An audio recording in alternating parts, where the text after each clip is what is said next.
I'm Amy Pruitt. I'm Lisa Dumas. I teach Ayurveda and yoga. I teach yoga. I'm a yoga therapist in training, and I offer transformational coaching.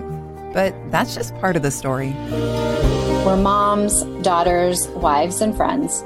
We're always learning, and we've both experienced healing by what we teach. And the intention of this podcast is to offer you our favorite tools from the traditions and sciences that support us as we navigate the realities and stressors of modern life. Each week, we'll share stories, answer your questions, and talk to others who inspire us. Welcome to the Radiant Warrior Podcast. Yoga and Ayurveda to reclaim a courageous heart. Happy Friday the 13th, Amy. Oh my gosh, is it Friday the 13th? What are your thoughts about Friday the 13th, by the way? I have some trepidation around it, but I don't want to be like that superstitious. But then also, I think there's something to that. Well, this might just help you see Friday the 13th from a different lens, because probably in my younger days, I would have thought that as well. But then I met my husband, and his birthday is on December 13th. So every now and again, his birthday is on a Friday the 13th, and the number 13 has actually become his lucky number. You know, that's so funny because my husband and my first date was on Friday the 13th as well. Well, there you go. I know. And we're like happily ever after. Mm-hmm. So there's something to that. I think this is an example of choosing what we think about something. Yes. It's an example of questioning the thoughts that we have and never just taking anything for granted because it's what we've been taught, what we've been told, or what we've viewed in the culture as a whole. Because we really have to remember that we get to choose what we think. Yeah, and I think we forget that, right? Mm-hmm. It's such a good example of life being our teacher. And we have a couple of examples of life being a teacher for Amy and I in this episode. Before we get there, we do want to remind you all of our upcoming course, A Radiant Year, launching just after fall equinox. You can head to aradiantyear.com to get on the waiting list and find out more. But this is your opportunity to receive a very rich and very thoughtfully designed class in your inbox every single week, created by Amy and I, that will include sometimes movement, meditations, visualizations, Ayurvedic concepts, journaling, opportunities for self-study, and just so much more. And we will theme it with the seasons to help us stay balanced with the seasons. There's going to be lots of support for you. We're going to create a private group online, but it is an opportunity for you to build your own personalized toolbox of techniques from the combined courses and learnings and trainings that Amy and I have done in the last decade. And we are so excited to welcome you into our hopefully year-long program. You have a choice. You can choose to be with us by the month for a minimum of 3 months because we want you to have a chance to really get as much as possible. Or you can take the plunge and spend an entire year with us. And we have so much planned for you. I am so excited for this. Mm-hmm. Well, and there's an example for those of you who'd like to have an example of what we might teach. You can head over to our Facebook page or Instagram page, and you'll find a free video that we released. You may have seen that floating around social media. And Amy and I recorded just a short example of what it might be like to work with us. That video is around soothing an anxious mind and body. And we just scratched the surface with some very simple practices that you can do to feel calmer in your body and your mind. This week, we thought we'd share with you some instances in our own lives where we had to pull out a few of those techniques from our toolkits. So I'll let you share what's been happening for you and how you've been taking care of yourself first, Amy. I have way overscheduled myself, and I am feeling that. I always think that there is about 40 hours in a day, and I try to fill those up. And then I'm shocked every day when I don't get everything done. And I am in that right now. I am feeling like there's not enough time and feeling that overwhelm with my schedule. And I have done this to myself, and I do this to myself quite frequently. So many things that I love. So when you take on too much of the things that you love, it can be a little confusing because I'm very passionate about so many things and that are happening in my life right now. And I am living so many of my dreams, but I'm not taking time to intentionally rest, and it is catching up with me. And I'm feeling that flutter in my chest and that tightness maybe around the throat a little bit. And these physical sensations are clues for me that I need to intentionally do less, slow down, take care of myself, make sure that I'm eating. My eating has not been great. And that is another area where it is one of the first things to go when I find that I am overscheduling myself. So right now I am trying to double down on some of the practices that support me and keep me healthy and keep me going and keep me balanced and grounded when I have put myself in these situations of too much. One of the things is I have a scheduled bedtime right now. And that means no matter what I'm doing, no matter what's on TV, no matter what I'm interested in on the computer, that alarm goes off and I have to go to bed. So I have reverted back to having a bedtime. And if it takes the alarm on my phone to remind me, because we can all get lost in our creative processes or the shows that interest us or the conversations or the socializing. But right now, sleep has to be paramount.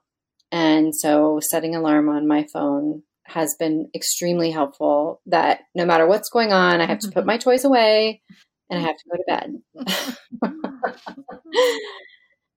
So even if I go begrudgingly, I have to go to bed at a regular time every night to create that routine so that my body knows what's coming, so that my body can predict, okay, finally we can rest. So having a scheduled bedtime right now is super important for me, and setting those reminders that I have to go to bed. And the other practice that is really supporting me right now when I'm feeling this overwhelm is I'm doing a self-oil massage daily.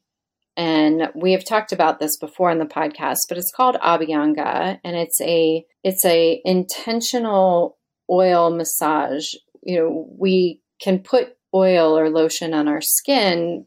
Most people probably do that daily and not even think about it while they're doing it. But this practice becomes almost a meditation as you are slowly putting warm oil on yourself. You are connecting to those points in your body and slowing down and methodically massaging oil into your skin and maybe showing gratitude to those parts of your body.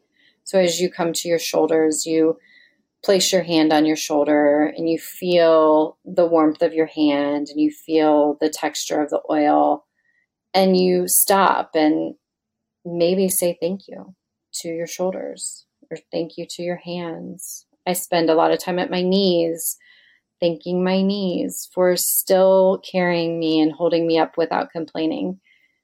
And so that act of putting oil on my skin becomes this slowing down of the mind and this loving act towards my body, showing gratitude towards my body, that I'm spending maybe 20 minutes just focusing on the love and care of my body. So that's another practice that I'm hardcore doing besides my regular bedtime to support this overwhelm and frantic pace that I've put myself into.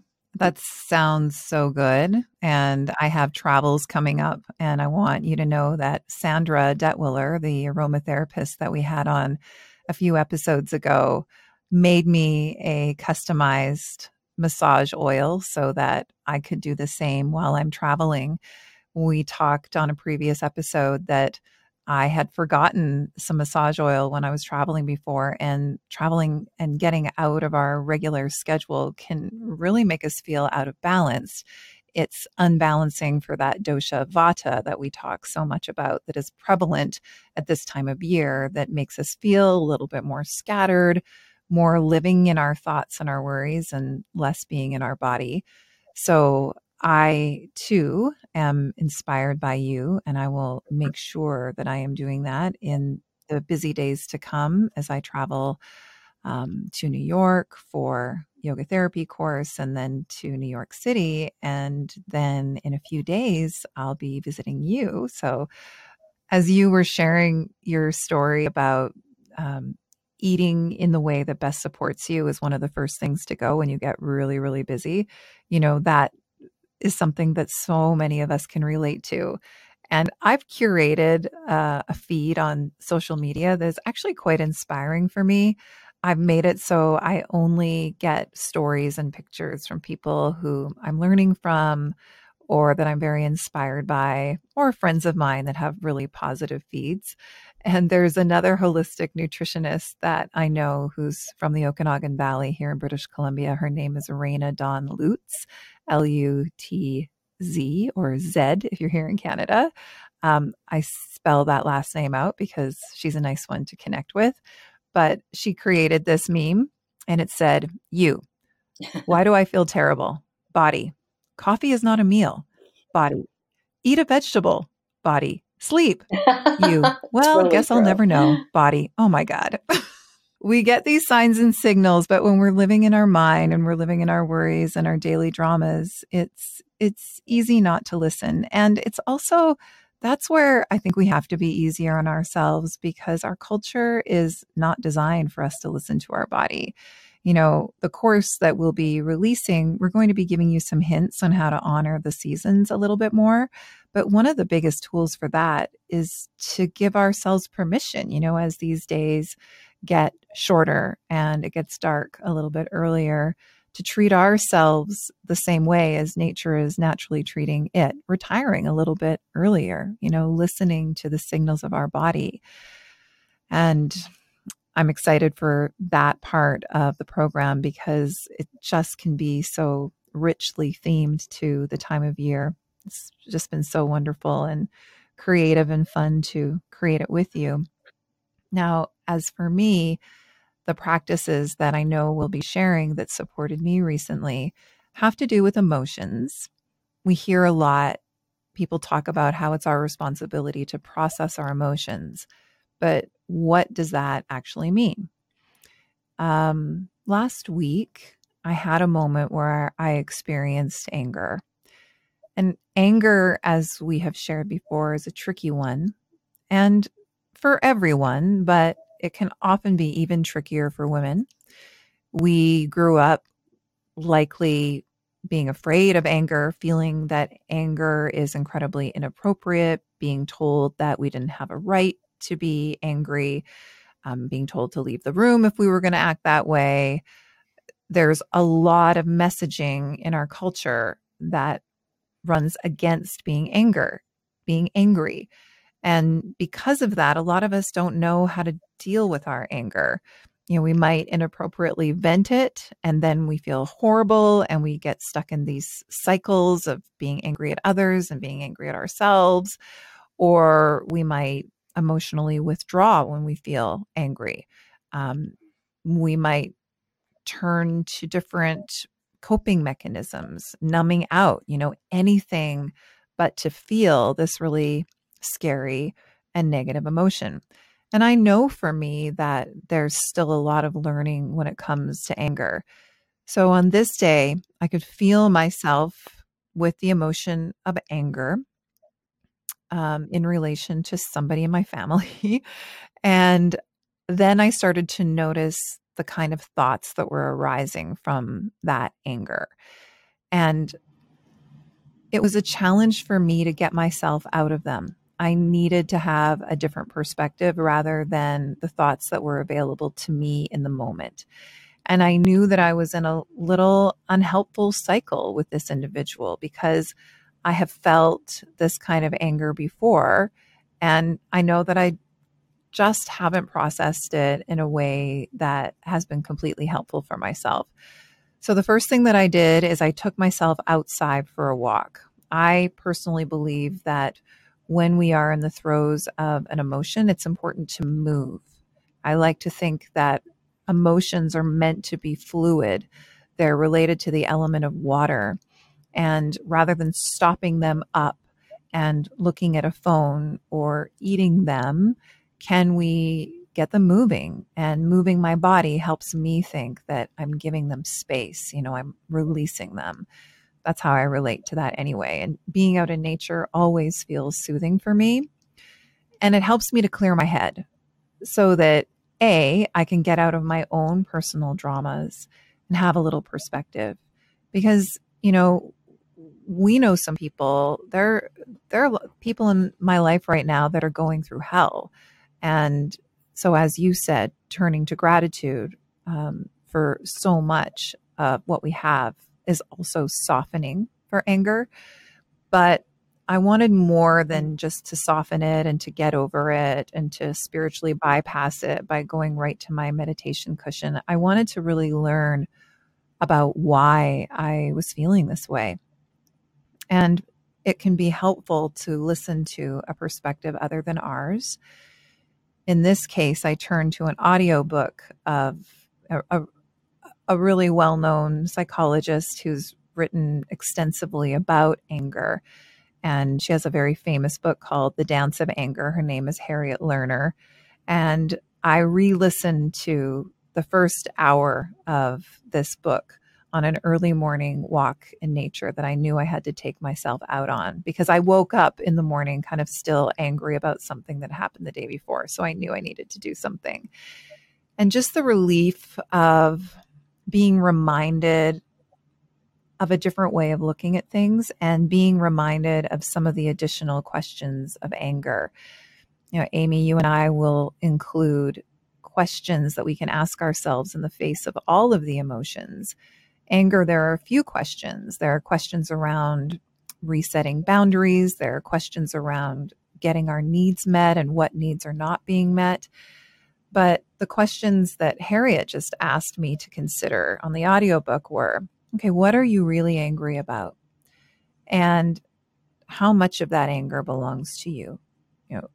What is your responsibility in this? What is your part in this?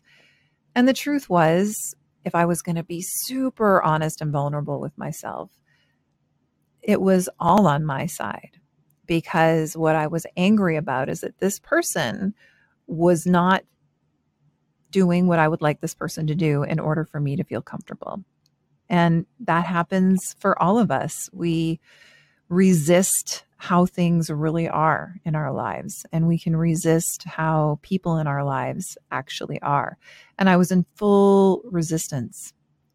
And what part of it was mine? All of it was mine, because I know that it is impossible to control another human being. It is impossible to control much. The only thing that we really can control is how we're going to show up. And I wasn't aligned with how I was showing up in the situation wasn't working for me. It wasn't feeling aligning. It was feeling uncomfortable. And I knew that there was something for me to learn.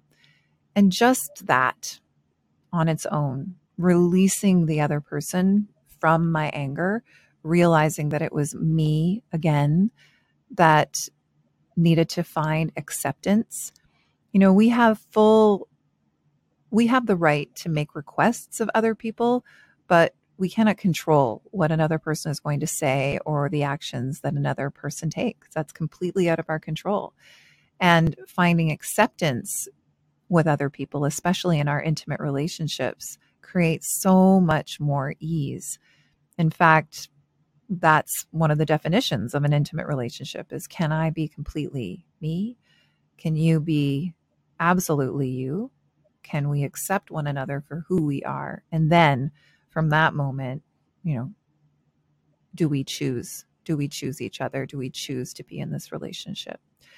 So I came back from that walk, having reflected on the answers of my questions, knowing what I needed to do. I needed to find acceptance. I needed to find forgiveness for myself. And I needed to work with my anger and have it lead me into a productive conversation with the person that I was in conflict with, where I spelled out my needs, but I also spelled out the fact that I was no longer interested in attempting to control this person, that I only had control of myself. And it was such a harmonious conversation, and things have felt quite harmonious since that moment of processing. I love the journey that you took through that emotion, from the insult through the processing to coming out the other side. Yeah, it was like I took a deep breath and just did it, because it's not a lot of fun. There are other ways that I could have spent that time. I could have brushed it aside, but I knew, because I had those thoughts and felt those emotions before, that it needed tending to.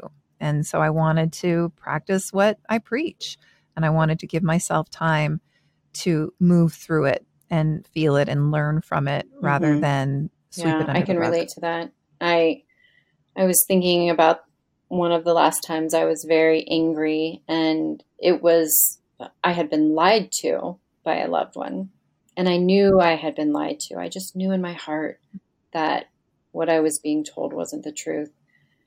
And then I was being gaslighted, or, made to, or was told that I was being irrational, or that wasn't reality, and which made me even more furious. So I wasn't going to get anywhere with this loved one, but I had to get it out of me somehow, and I couldn't direct my anger at that person. So I had to intentionally use a practice called conscious complaining, and out loud have the conversation and air my grievances, even though that person wasn't right in front of me, which can feel a little awkward the first couple times you do it, that you're speaking out loud or yelling or screaming out loud a whole conversation to a person that's not there.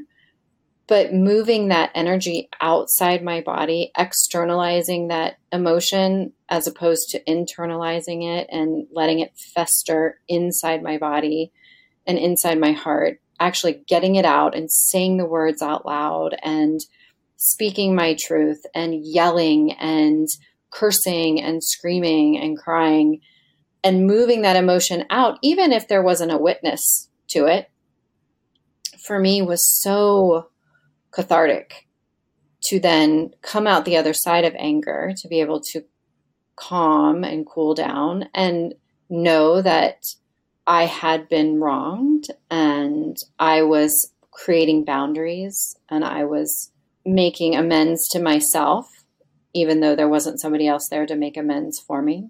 So that practice for me was incredibly powerful and healing, even if it might have been interesting for somebody on the outside looking in to see me having these conversations or yelling and screaming to nobody there. Well, the interesting thing about moving through the emotion of anger is when we get to the other side, we often find that there is another emotion on the other side of that. And it can be sadness, it can be fear. And similarly, my anger was triggered because a boundary was crossed. A real boundary was crossed. And so, there was a reason for a reaction, absolutely. But what I knew to be true was that I wanted to react in a different way than I have reacted before. In a family, with loved ones, we learn when something isn't working. And once we know better, we can do a little better. And I did realize that when I came to terms with the only person that I could control is myself, even if I so disagreed with the behavior, there was nothing that I could do about it because it's an entirely different person other than me that I cannot control. And I cannot control if someone is going to cross a big boundary. I can't control that. I can control resetting my boundary. I can state my boundaries. I can state consequences of a boundary rebroken, but that's all I can do. Other than that, I need to take care of myself. And so at the other side of anger, sometimes with loved ones, sadness arises because the grief of being hurt, the grief of hurtful behavior that affects you. And when you speak of boundary crossing, when you speak of being lied to, or gaslighting, all of that doesn't feel good. It doesn't feel good at all. And it sure is an opportunity to practice staying with ourselves, because we can easily move into feeling like a victim. But as soon as we feel like a victim, that makes the other person a perpetrator. And when it comes to loved ones, we don't want to see people like that. That really gets the mind going in destructive ways. And we can then react in destructive ways. So I love how you shared with us that you vented your anger. You let it move through, but it didn't destroy anybody else's boundaries while you were doing it, which is so easy to do. And it didn't scare anybody because you absolutely took your love away and you shut down and you withdrew emotionally, which is also so understandable because it can be so scary to feel anger. And we think we're doing others a favor by completely distancing ourselves from them so that we won't vent, but that can also be scary as well. And then, we're modeling to people around us not being able to really healthfully deal with our emotions. And so it's such a wonderful time to live in when we can find ideas and inspirations in order to move through anger. And I imagine, like me, on the other side of your anger, there's sadness, and because there's something to release. And that is the feeling of being hurt, and just the grief of feeling wronged, the grief of having expectations maybe of others not met. That there's a lot of sadness in that. Definitely. Another emotion that will arise from time to time, that's the one thing that we can be sure of. And that's why when we experience emotions like gratitude and happiness and joy, that's the time to really feel that stuff. Yeah. Make it linger. We feel contentment or happiness, and it's just so easy to let it go and move on to the next thing, to the next item on the list, or to just generally what's next. But when we are given the gift of a night where we are spending time with loved ones, eating delicious food, out in nature, and we feel good, soak that up. Soak that up, because that's truth right there. That sort of bubbling up joy. That's touching into the core of who we are from a yogic perspective, that true nature. Yeah, and there can be fear to feel joy. There can be apprehension to feel into the joy, because you could be living in that state of waiting for the next shoe to drop. And I don't think that we give ourselves enough opportunity to just marinate in the joy or the contentment, because we are, as a society, waiting for the next tragedy, waiting for the next wrong, waiting for that joy to be fleeting. And so there could be fear around leaning into that joy. Mm-hmm. And that is such an example of not present-centered thinking, and which is why these practices are just that, practices. The heart of so much of what we teach is learning to be right here, right now. And then when these unexpected sweet moments in life occur, and we might notice that thought of, oh, Mhm. I better not be too happy in Right. this moment. This is the time in the movie right before something horrific happens.